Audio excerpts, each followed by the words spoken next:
We're going to close in just a few minutes. I'm just going to welcome you to the search part in which we went off from the idea of God now to what is truth and all that stuff.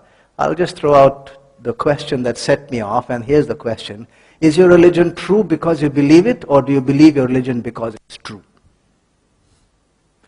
When I heard that, I thought it was kind of a party riddle kind of a thing, you know. One slick answer and whew, it's gone. But the more I thought about it, the more it gripped me.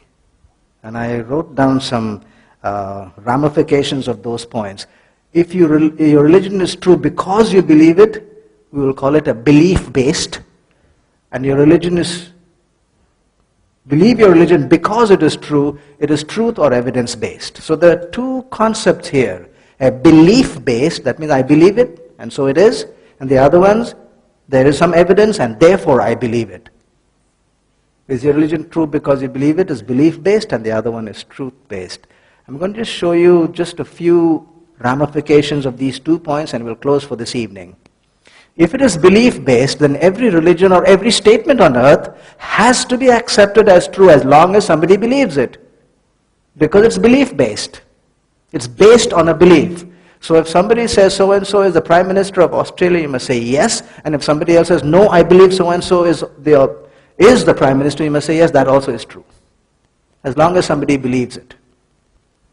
The bird that flew by, well, it's a crow, black. No, I think it is white, it's a pigeon. Well, both are right, because you believe it.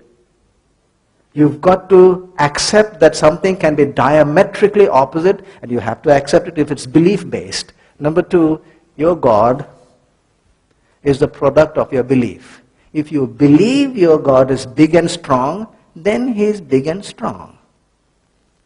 If you believe He's bitty and little, then well, He's bitty and little. If it is belief-based. And belief is what creates truth. In other words, you believe it, and so it is.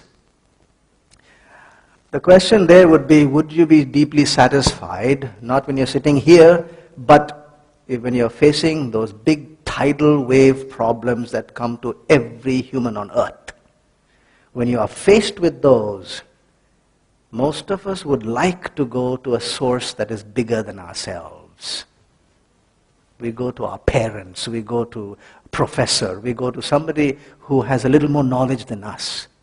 It is not satisfying to go to a source that we ourselves created because of our belief.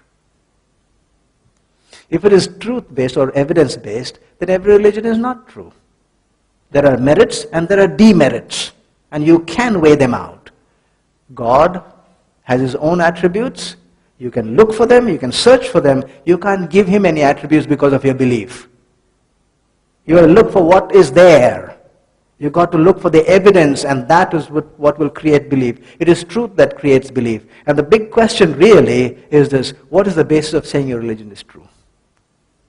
Those 20 years when I went around talking, 95 to 99% cannot answer that question, nor could I.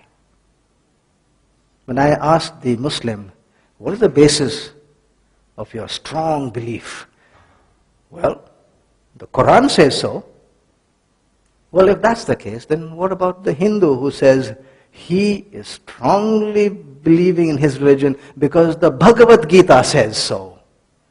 We have not gone anywhere. You ask the Christian, why do you continue to be a Christian? Well, you believe in Jesus? Yes. Why? He said He's the way and the truth and the life. Oh, yeah? Well, Gautama Buddha said he was super enlightened. Now what?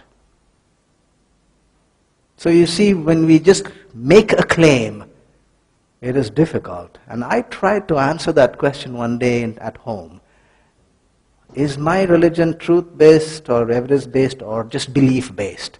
And I went home. Nobody was at home that day. And I wanted to be alone. And I said, let's put this to a test as a court of law. I was going to be the judge, the jury, the defendant, the defense counsel, and the prosecuting attorney, all in one. And I began the session. Boom. In 10 minutes, the jury and the public was laughing at the defense counsel. And I fell flat on my face. And I said, it won't do. It won't do. I cannot sustain my own arguments, and I went on that 20-year search. We're going to look at the rest of it tomorrow night. So please come back at 7 o'clock or before 7 so we can start at 7. And so for now, good night. We'll see you again.